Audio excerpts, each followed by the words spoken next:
Bob, I was asking for your interpretation of where things stand with the retreat from Kherson. Absolutely.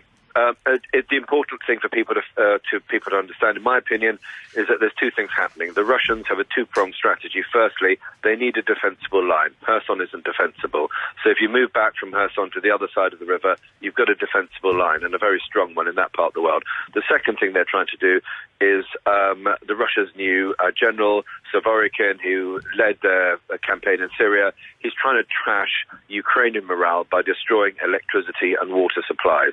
So effectively, the message is to Ukraine, we're going to have a defensible line, or the Russians are going to have a defensible line, or try to defend it in any way, but at the same time, they're going to try to bomb Ukraine back into the 19th century, so no water, no electricity, and effectively, then they will put the pressure on the Ukrainians to sweat it out and agree some sort of peace deal that leaves Russia with a lot more land than it had at the start of the war. Yeah, it feels like a bit of a Pyrrhic victory, doesn't it, when so many people are suffering in other parts of the country at the moment. Yeah. I've also, and I know you track these things, but I've also seen one military report at the moment, and there were suggestions that the Russians' withdrawal could be quite chaotic, that it's a very sort of difficult military manoeuvre. But there are something like 20,000 Russian troops stuck on the wrong side of their line at the moment. Have you seen that? Yes, and so there are two big questions here. Is this withdrawal actually real, or is it a ruse? I think it's real because I think the Russians know when defeat is coming. The second question is, attacking over a river is very, very difficult. But even withdrawing over a river, you've got specific beachheads, you've got specific logistics points. They can be very easily hit by Ukrainian artillery. So are they actually going to be able to get their 20,000, 25,000 troops out? Are they going to be able to get all their kit to the other side of the river? Or, despite the withdrawal plans, are they still looking at a catastrophic defeat? The defeat is primarily symbolic because it will be a huge blow, especially before the G20 meeting for Putin. But even getting his troops back now is a big question mark if he can do that. So if you think that Russia is kind of the end game is some kind of resolution here, but we know Ukraine is in no mood to compromise territorially, where do you think this leaves things in terms of this war? Are we just entrenched in this for the next few months, years? Probably the next few months, maybe the next couple of years.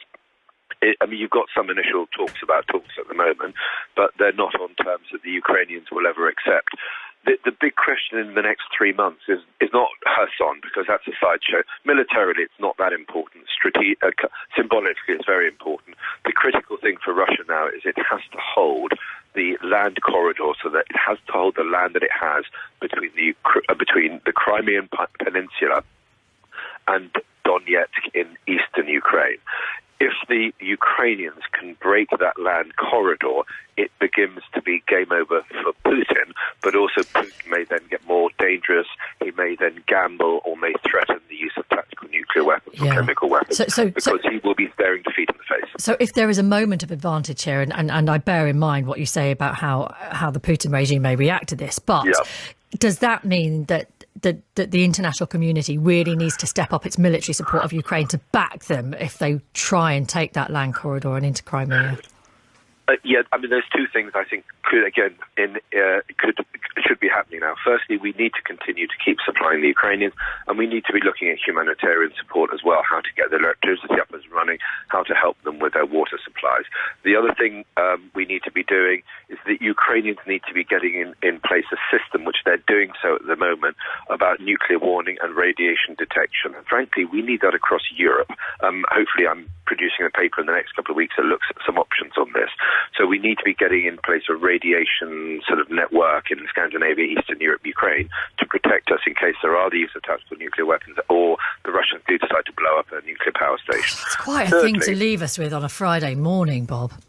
Well, so let me give you some better news. Okay. Thirdly, it looks like the Chinese are actually now pressing the Russians to say you can't keep talking about nuclear weapons, because there is some evidence that the Putin now is rowing back. Well, certainly in the last week, he's been rowing back from some of these nuclear threats, and we've had the Chinese say that it would be unacceptable to use nuclear weapons. So there is growing pressure on the Russians to stop the nuclear threat language, to stop any potential thinking about nuclear weapons that they're doing. But we still need to be putting in place stuff that keeps our people safe, that keeps people in Eastern keeping Europe safe and putting in place some measures just in case. Thank you. I'm glad we got you back. Thanks for bearing with us.